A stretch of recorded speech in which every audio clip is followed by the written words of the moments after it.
Welcome back to the deep dive.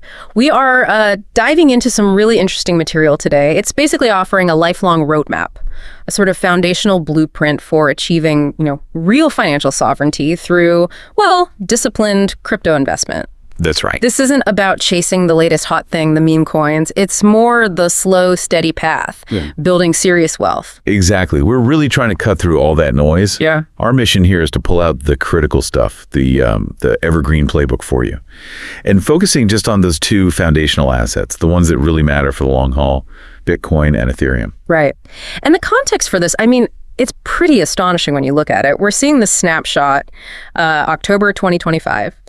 Bitcoin has really cemented its status. It broke past $100,000, now stabilizing around, $95,000? $95,000, yeah. And Ethereum's right there too, eyeing that $6,000 mark. And the key driver, it's not really retail hype like the old days. This is institutional validation. The sources we looked at highlight just the sheer volume of money. We're talking tens of billions pouring into these institutional spot ETFs. That's formally integrating these assets into the global financial system.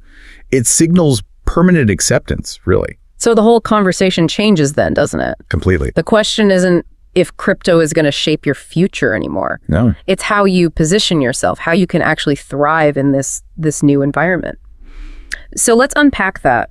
Why are Bitcoin and Ethereum such a fundamental shift compared to, traditional banking? Well, it's really a move from trusting institutions like banks to trusting mathematics, trusting code. Okay. You're relying on these decentralized peer-to-peer networks. They're secured by the blockchain. The rules are transparent. They're immutable.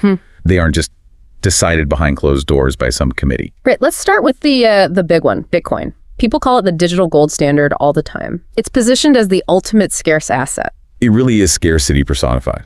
That fixed supply, just 21 million coins ever. And we're already at 19.7 million mined by now, by 2025. That scarcity guarantees its value proposition. It acts like the ultimate inflation shield, a borderless digital savings account. And we see that playing out in the real world, right? Like in places with hyperinflation. Absolutely. Countries facing 200% plus inflation. People are genuinely using Bitcoin as a lifeline, just to preserve their capital. And the divisibility is crucial too, isn't it? You don't need $100,000 to get started. Exactly. You can buy tiny fractions, Satoshis. It makes it accessible to almost anyone. Yeah. And when you look at projections, like Cathie Wood's forecast, Bitcoin hitting $1 million by 2030. $1 million. Wow. That prediction, it fundamentally relies on that scarcity, the huge institutional demand we were just talking about, the ETFs, the big money flowing in. Okay, so that's Bitcoin, the digital gold. Let's switch to its revolutionary counterpart, Ethereum. If Bitcoin is the ultimate ledger, the store of value, Ethereum gets called the world computer. What makes that functionality so important? It's all about programmability. That's the key difference. Ethereum brought us smart contracts. Right. Basically self-executing code. It automates complex agreements without needing a traditional intermediary like a bank or a lawyer. It's the infrastructure layer for Web3. And that infrastructure isn't just theory, it's exploded. We see real use cases, decentralized finance, DeFi, handling massive volumes. Over $100 billion by 2025 in the sources. NFTs, DAOs, even institutional tokenization. You mentioned BlackRock having a, $500 million tokenized fund already? Yeah, $500 million. Yeah. It shows serious institutional adoption of the Ethereum platform itself, not just Bitcoin as a store of value. And for long-term holders, there's another angle too, right? The yield. Oh, yeah. That's a big one, especially since the merge in 2022 switched Ethereum to proof of stake. So now, by staking your ETH, you're actually helping secure the network, and you earn rewards for doing it. Typically 4 to 6% ATY. Plus, the network keeps getting better. The reason Den can upgrade, for instance, is making Ethereum much cheaper and faster, slashing those transaction fees. Okay, so we've got Bitcoin, the long-term hedge, the digital gold, and Ethereum, programmable growth engine, the world computer. For someone listening, just starting out, what's the sort of recommended split? I know the sources lean heavily towards Bitcoin initially. Yeah, the general consensus, really driven by risk management for beginners, is to start with maybe 70% Bitcoin for that stability. 70? Wow, that's high. And then 30% Ethereum for the innovation, the upside potential. Bitcoin provides that ballast, that anchor you really need when the markets inevitably get choppy. But hang on, I have to push back a bit there. If Ethereum is the world computer, the actual foundation for all these new applications, this whole Web3 thing, Doesn't its utility, its potential warrant maybe a higher allocation? Why not say 50-50 from the start? That's a really fair question. And look, that split definitely can and maybe should evolve as you gain experience and understanding.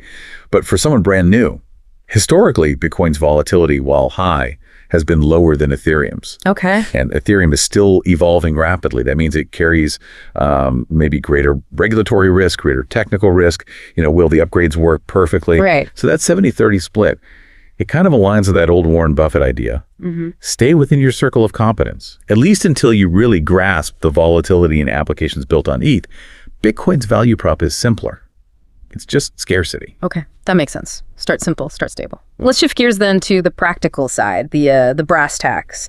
We're advising listeners to maybe start allocating, 5 to 10% of their net worth? Sure. I'm thinking long-term, 10 plus years. Yeah, minimum 10 years. What are the absolute first steps? The non-negotiables. Infrastructure and security. Absolutely number one. You need a reliable place to buy, so an exchange. Something regulated like Coinbase in the US, or maybe Binance if you're global. But that's just step one, buying it. And then comes maybe the single biggest lesson in crypto, right? Self-custody. We have to talk about not your keys, not your coins. It is the most crucial lesson. Cannot stress it enough. If you leave your assets sitting on an exchange, you're trusting their security, their solvency. If you use a hot wallet, like MetaMask, okay, it's convenient for interacting with apps, but it's connected to the internet. Vulnerable. So cold storage. You need a cold wallet, a hardware device like a Ledger Nano X or a Trezor, something that keeps your private keys totally offline. The rule of thumb is you should aim to self-custody, maybe 80% of your holdings this way, especially anything over, say, $1,000. Why so much emphasis? Because the losses from hacks, from exchange collapses, they're consistently in the billions every single year. Billions. Okay, but for someone new, hearing hardware wallet, seed phrase, it sounds intimidating. Is it actually hard to use something like a ledger? It takes a little discipline, sure. It's actually pretty straightforward. Think of it like setting up a mini vault. You initialize it once, you carefully back up your seed phrase, that list of words, and you store that backup securely offline. Never type it into a computer, never take a photo of it. Never share it. Never, ever share it. Then you just transfer your crypto onto the device. That little bit of effort up front, it massively outweighs the risk of losing everything because you trusted a third party. Okay. Secure storage sorted. Now, strategy. The first core strategy seems to be the simplest, most patient path. HODL. HODL, yeah. Hold on for dear life. It sounds like a meme, but it's serious strategy. Buy and hold. 5 years, 10 years, longer. History really speaks for itself here. Bitcoin's compound annual growth rate, its CAGR, since like 2010, it's astronomical. It absolutely rewards discipline over trying to time the market dips and peaks. Right. Like Michael Saylor says, Bitcoin is hope made digital. That's the mindset.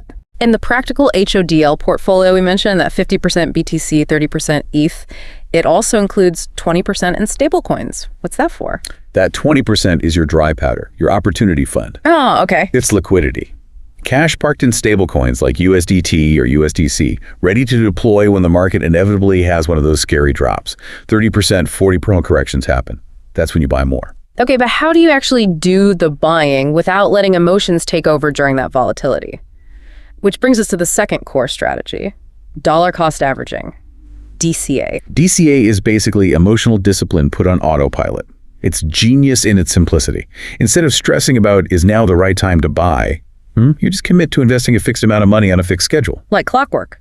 Exactly. There'd be $50 of Bitcoin, $30 of Ethereum, every single Friday, automatically through your exchange, rain or shine. And that actually works better. The backtests consistently show it. Over the long run, DCA typically yields significantly better results, maybe 20, 30% better than trying and usually failing to time the market with lump sums. Interesting. Okay, so those are the core strategies. Now, for listeners who get comfortable with that, there are more advanced tactics mentioned, especially around Ethereum. Staking, yield farming. Yeah, moving beyond just holding, we touched on staking your ETH already, right? Using platforms like Lido or Rocket Pool to earn that, say, 5% APY for helping secure the network. Right. But the most, let's say, valuable and complex insight we found in the sources, it's this tax-efficient loophole for wealth preservation and income generation. The so-called Saylor playbook. This is where things get really interesting, especially for people with significant holdings. The idea is, don't sell your crypto, borrow against it. Precisely. It's a game changer for tax planning. Instead of selling your appreciated Bitcoin or Ethereum, which triggers capital gains tax, potentially a huge bill, you borrow fiat currency, like US dollars, against a crypto collateral you hold, often using these DeFi lending protocols like Aave or MakerDAO. And the loan itself isn't taxed. And the loan proceeds are generally not considered taxable income in most jurisdictions. Okay, wait. So yeah, this is not for the faint of heart. It's not for beginners.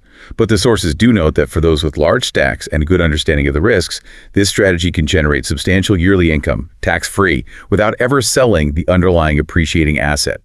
It definitely requires professional financial and tax advice, though. Absolutely. That distinction is crucial. Okay, let's pivot. We've talked about the potential, the strategies, but we absolutely need to address the other side.